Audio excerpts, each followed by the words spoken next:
Welcome to gossips garage. మాట మనిషి సంస్కారం తెలియజేస్తుంది. అందుకే వాక్కు వ్యక్తిత్వానికి వాచక రూపం అంటారు. కొంతమంది ఆలోచించి మాట్లాడితే, కొంతమంది మాట్లాడిన తర్వాత ఆలోచిస్తారు. కాలు జారితే తీసుకోవచ్చు, నోరు జారితే తీసుకోలేమంటారు. ఇందుకే ఏదైనా సరే మాట్లాడేటప్పుడు ఎవరితో, ఎవరి గురించి, ఏది, ఎందుకు, ఎలా, ఏ పరిస్థితుల్లో మాట్లాడుతున్నాం, అసలు మాట్లాడాల్సిన అవసరం ఉందా లేదా అనేది ఆలోచించుకోవాలి. లేదంటే మన మాటే మనల్ని చిక్కులో పడేస్తుంది.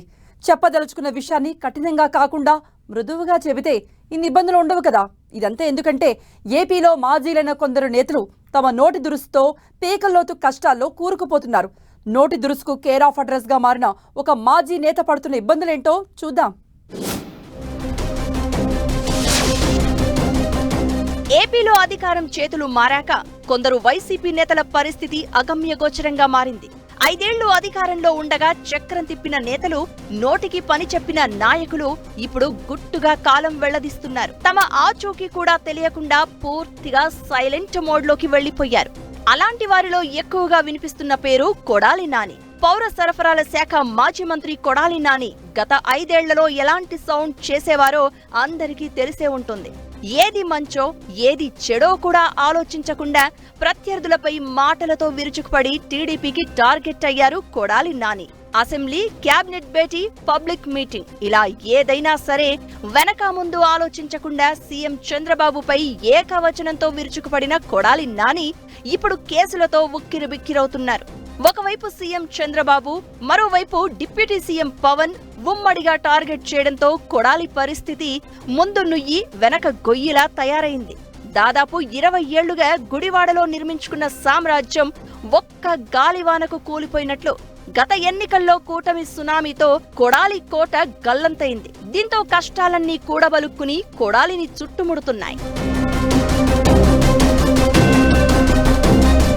తొలుత వాలంటీర్లు, ఆ తర్వాత బేవరేజెస్ గోడౌన్ గొడవలో ఓ లీజుదారు మాజీ మంత్రి కొడాలిపై కేసు పెట్టారు.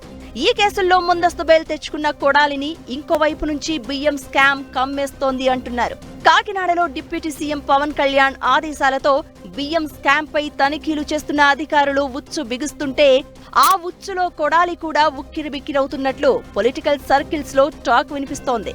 ఇలా కేసులతో కుమ్మేయాలని ప్రభుత్వం చూస్తుంటే స్థానిక ప్రజలు కూడా తిరుగుబాటు చేస్తూ ఉండడం మాజీ మంత్రికి షాకిస్తోంది అంటున్నారు. 20 ఏళ్లుగా గుడివాడను అడ్డాగా చేసుకున్న కొడాలి ఈ ఎన్నికల్లో దాదాపు 50,000 ఓట్ల తేడాతో ఓడిపోయారు. ఇక వైసీపీ ప్రభుత్వం కూడా ఓడిపోవడంతో ఒంటరయ్యారు మాజీ మంత్రి కొడాలి నాని.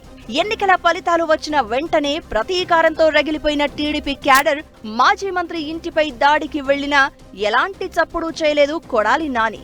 అంతేకాదు తన సహజ సిద్ధ శైలికి భిన్నంగా నడవడం మొదలుపెట్టారు. ఎన్నికల ఫలితాలు విడుదలై నెల రోజులవుతున్నా 1-2 సార్లు మాత్రమే బయటకు వచ్చిన కొడాలి నాని ఆ తర్వాత ఎక్కడున్నారో కూడా తెలియడం లేదు. పార్టీ కార్యకర్తలకు కూడా అందుబాటులో ఉండడం లేదని అంటున్నారు. ఇదే సమయంలో కొడాలి అనుచరుల ఆక్రమణలో ఉన్న భూములు, సినిమా థియేటర్ను స్థానికులు తిరిగి ఆక్రమించుకోవడం గుడివాడ రాజకీయాల్లో కీలక పరిణామంగా మారింది. మొత్తానికి నలువైపుల నుంచి మాజీ మంత్రి కొడాలిని ఇరుకున పెట్టడమే టార్గెట్ గా ప్రభుత్వం పావులు కదుపుతోంది. దీనికి స్థానిక ప్రజలు సహకరిస్తూ ఉండడం మాజీ మంత్రిని ఊపిరి ఆడకుండా చేస్తోంది. ప్రస్తుతానికి 2 కేసుల్లో ముందస్తు బెయిల్ పొందిన కొడాలికి కొంత ఉపశమనం లభించినా మున్ముందు ప్రభుత్వం తీసుకోబోయే చర్యలే టెన్షన్ పెడుతున్నాయంటున్నారు. ముఖ్యంగా కాకినాడ కేంద్రంగా కూపీలాగుతున్న బియ్యం స్కామ్ లో కొడాలి పాత్ర ఏంటనేది ప్రభుత్వం ఆరా తీస్తోంది. ఏదైనా సరే కొడాలి డేంజర్ జోన్ లో చిక్కుకున్నారని, ఆయన బయట పడడం ఎలా అన్నదే పొలిటికల్ సర్కిల్స్ లో హాట్ టాపిక్ గా మారింది.